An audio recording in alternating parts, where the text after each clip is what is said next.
দৰঙৰ খাৰুপিটিয়া নগৰত মুকলি হ'ল এমবি লজ।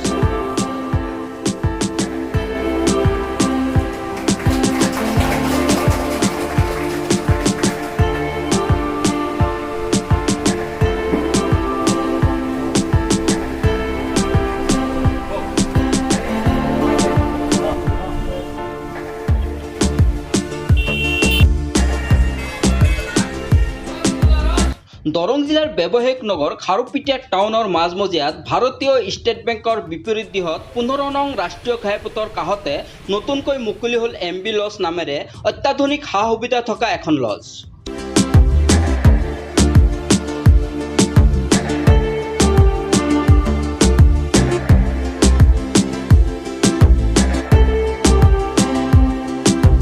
নটা কোঠালি থকা লজখনত দূৰ দূৰণিৰ পৰা অহা লোকসকলে থকা মেলাৰ ক্ষেত্ৰত যথেষ্ট সুবিধাজনক হ'ব বুলি স্বত্বাধিকাৰী আইনুল হকে জানিবলৈ দিয়ে।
এটাই অনুৰোধ থাকিব, লজটো খোলাৰ উদ্দেশ্য হ'ল যে আমাৰ ইয়াত ডাঙৰ ব্যৱসায়িক প্ৰতিষ্ঠান আছে, কিন্তু আমাৰ বহুত অতিথি বাহিৰৰ পৰা আহে, ব্যৱসায়ৰ লগত জড়িত থকা বহুত অতিথি বাহিৰৰ পৰা আহি আমাৰ খাৰুপিটিয়াত থকাৰ ভাল সুবিধা নাছিল।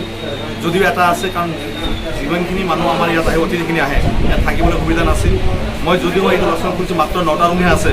মই বিচাৰোঁ যে আৰু ব্যৱসায়ীৰ মাজৰ পৰা আমাৰ মাজৰ পৰা বহুত মানুহ ওলাই আহিব লাগে, আহি কমচে কম ইয়াতে ডেইলি 100 পৰা 150 মান থাকিব পৰা ব্যৱস্থা আমাৰ হ'ব লাগে। গতিকে মই বিচাৰিছোঁ যে অকল ময়েই নহয়, মোৰ নিচিনা যুৱক ওলাই আহিব লাগে, ব্যৱসায় আৰম্ভ কৰিব লাগে, আৰু লগতে লজটো এটা জৰুৰী বুলি মই ভাবোঁ। গতিকে মোৰ ফালৰ পৰা এটাই অনুৰোধ, এইটো এটা আমাৰ ডাঙৰ ব্যৱসায়, লগতে আমাৰ ব্যৱসায়ীসকল যখন বাহিৰৰ পৰা আহি ইয়াত যিখিনি মানুহ আহে, সেই থকাৰ সুবিধা কৰি দিব লাগে। কিমানটা ৰুম আপোনালোকে? ইয়াত আমাৰ 9টা ৰুম আছে, 9টা ৰুমত 18জন মানুহ থাকিব পৰা সুবিধা আছে। এচি আছে? এচি এতিয়ালৈকে মানে যিহেতু ঠাণ্ডা বতৰ আহি পালে, যাৰ কাৰণে মাত্ৰ দুটা ৰুম এচি ৰখা হৈছে, 4জন মানুহ থকাৰ সুবিধা ৰখা আছে, আৰু বাকীখিনি পৰ্যায়ক্ৰমে হয়তো আমি কৰাম। ভাড়া আমি এচি ৰাখিছোঁ 1200 টকা, ছিংগুল আৰু ডবল নাই। ছিংগুল থাকিলে 1200, ডবল হ'লে 1200 পাৰ ডে। আৰু আপোনাৰ এই নন এচি থাকিব 700 টকা। আৰু খাৰুপিটিয়া যিহেতু দীৰ্ঘদিনীয়া সপোন এটা পূৰণ হৈছে ৰাইজৰ কাৰণে, ৰাইজক কি ক'ব?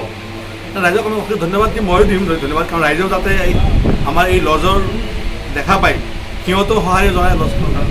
লজৰ নাম এমবি দিছে, এমবি মানে একচুৱেলি মই কাকো কোৱা নাই, যিয়ে নহওক, আপোনালোক সুধিছে যিহেতু মা বাবা বুলি আমি